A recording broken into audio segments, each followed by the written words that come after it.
I have a shoe in my hand and I'm flipping it around. This is a very expensive fancy shoe. This is called a Nike Dunk. Now for years, all I ever wanted were those Jordan 1s or the Nikes. And what happened was my mom and I were sitting online, and thank goodness, praise the Lord above, the sales, like a rocket ship, went sky high. But I decided that this was going to be the day that I was going to get my very first pair of Air Jordan 1s, or at least Nike designer shoes. So I walked into this beautiful shop, tattoo parlor next to it, said hello. There was a man with a little man bun. Interesting. I say, sir, do you have any Jordan 1s, any fancy Nikes? He says yes. I started seeing these Nike shoes and I thought, well, if there's so much demand, if I want one, then maybe other people would want one. So you know what I did? Like a doffy, like a stupid person, I decided to buy that pair of shoes, but it wasn't even in my size. It was a shoe that I thought that other people would want because I wanted it, called the OG Bread Toe. So it was red and white. Now, if you guys are shoe experts, maybe I'm not getting the models right, but more or less that was the Nike shoe. I got it and I put it on Facebook, put it on Gumtree, showed my friends, and for a week nothing sold. But I was so excited about having a shoe that I had so desperately wanted for all these years. In fact, it got so desperate that I even considered importing one of those ultra 1-to-1 replicas from China. And that's a story for another day. But I got that shoe, and I couldn't even sell it after a week. But because I was so invested and involved, I went back to the shoe shop and I bought a second pair of shoes, which were called NMD Human Racers, like races. And that was literally when I bought a Nike pair of shoes and then an Adidas designer pair. What I did was I bought it from the one retail shop and took it to the other retail shop to sell it on consignment. But they would charge me a cleaning fee. And then I started to realize the business model, how it's all on consignment and how they don't even pay for the cost of inventory. Eventually what happened was I ended up with 3 pairs of shoes. Air Jordan 1s with the bread toe, the Adidas Human Racers, and I even bought a third pair, which were called the UNC to Chicago women's shoe, which is also Jordan 1, for some reason I love Jordan 1s, but that's 7,500 Rand a pop. So now I'm already 13,000 Rand in, a little under $1,000, say $800 to $900, a lot of money in shoes. And I was still taking them, listing on Gumtree, listing on Facebook Marketplace, and putting them in the second retail shop to try and sell, which was just so stupid. I can't believe I ever did that. I bought from retail, selling retail. So then, what happens next? Well, I decided after a month of running around, gallivanting throughout town, and spending thousands of dollars on shoes like this, I took all of them away from the consignment shop, back to the original place with a man who had a man bun. Sorry, I'm getting really flustered here. And I said to him, listen sir, I wasn't able to sell any of the shoes. This is already a month. Usually you can only return it 14 days after, 7 days max. I said, look sir, I tried to sell you these Nike shoes, but I wasn't able to make any sales, let alone get any offers. He said, don't worry. I said, sir, would it be possible for me to maybe swap it for my size? I took 3 shoes. It's now worth $800, $900. Couldn't sell anything. And again, I don't believe in buying fancy clothes or fancy shoes, at least now. Maybe things will change if I have so much money. I really hope one day. But I don't believe in investing or paying money for that kind of stuff. And I didn't intend to even end up buying these fancy sneakers because I think that this is just a piece of rubber, a piece of leather that they put together and charge 10 to 20 times whatever the cost of it is. I'm feeling a bit hoarse. Apologies. So what happens then? He says yes.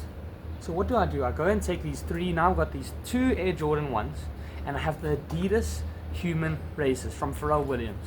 So I took the shoes, gave it back to him. I said, look, sir, would it be fine if I swap it? He says, perfect. I start looking around. There's a Jordan 1, and I started to learn that there were some Jordans that were premium leather and then some rubbish ones. That's how I learned that with some shoes. Now, you'll be interested to hear about this. If you like shoes, if you're a sneakerhead, there's a lesser known secret that people don't know.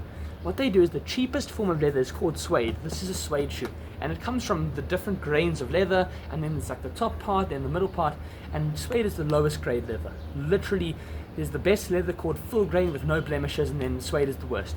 What they do, these companies, especially Nike, they're the biggest culprits of this, is they take a polyurethane coating, which is essentially plastic, and they coat the suede. So it can be black or grey suede, most likely grey or brown, and then they put a polyurethane coating so they can change the color, make it appear black, or make it appear white, or make it appear orange, whatever. And then that's how they fool you into these fancy designs, which are just designed to grab your attention and not last. So what I did, but I only learned that after the fact, because from my 3 shoes that I said, the Jordan 1s and the NMDs, I swapped it. I got this one. Then I got another pair of shoes which were called the New Balance ones, but they were the famous ones, the ones of, let's say in 2023, 2024, there was a famous brand, not a brand, but a style of New Balance, and it had a bit of foam here and suede design, but it was a basketball shoe. A lot of these are basketball shoes. This is a skateboarding shoe, unfortunately or fortunately. So that shoe from New Balance was polyurethane coated, and over time as I was wearing it, this started to crumple, this side, and the polyurethane slowly started to separate from the suede itself, which then degraded the quality of it, and I couldn't even wear it. It started to be so dirty. That was the second pair of shoes, and I got a third one. It escapes me what it was, but I remember that I tried on a pair of Yeezys, I tried on a pair of Jordans. It wasn't any of those, it was some other pair of shoes, but over time it had just gotten destroyed. Maybe it was a running shoe, I don't remember what it was. So that's my experience with buying these shoes. Now, why did I start this video? Because I was telling you how I actually managed to get these shoes, and I wanted to tell you something crazy that I did with them. So now, we're about 2 years past the point where I bought them from retail, put them on the host, put them at the consignment store, and then changed them all for shoes that were in my size, for 3 of them that were in my size. Maybe I think I only got 2 shoes that were in my size, because it was, I remember the first one. And I also ended up getting Jordans. They call them the Low Shadows. And those were my favorite pair of shoes. They're still sitting in my cupboard, so clean, I never wanted to get them dirty. But these ones were called the Rose Petal Dunks. And as you can see, maybe the camera's not picking up what I've done to them, but I've actually gone and ruined them. Now, what happened was with the suede, it was a white and pink colorway. And what happened was, you can see how the dirt is showing.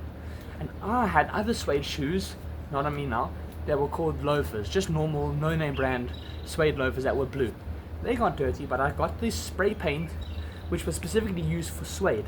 And I thought, what if I make this go from white and pink to navy? Would that improve it? Would you be able to see the disgusting dirt marks? And I actually found out that I was wrong. But what I did was I washed the shoes and I put so much blue dye. So now these have a blue hue. And the crazy thing is, these are about 4,500 Rand, maybe more now if you want to buy them in the shops, which literally translates to about $300. Maybe between $200 and $300. But I look like a beggar, look homeless, I look so poor when I wear these shoes. Meanwhile, these are the fancy, famous Dunk rose petals that most people can't even get. People lust after these. Yes, maybe they get their cheap Pumas or things you get at a factory shop. But these are shoes that you can only find at those designer consignment shops. So this is a lesson. I don't think it's worth buying any of these, because eventually you're going to just dye them and then they're going to get a hue and make you look poor. These shoes don't make you look wealthy. You know what makes you look wealthy? A $200-300 suit and a normal pair of shoes. What do you think about this? Let me know down below. What do you think about the fact that I'd literally put dye on the shoes 2 years later and tried to buy them consignment and lost money? I don't even know.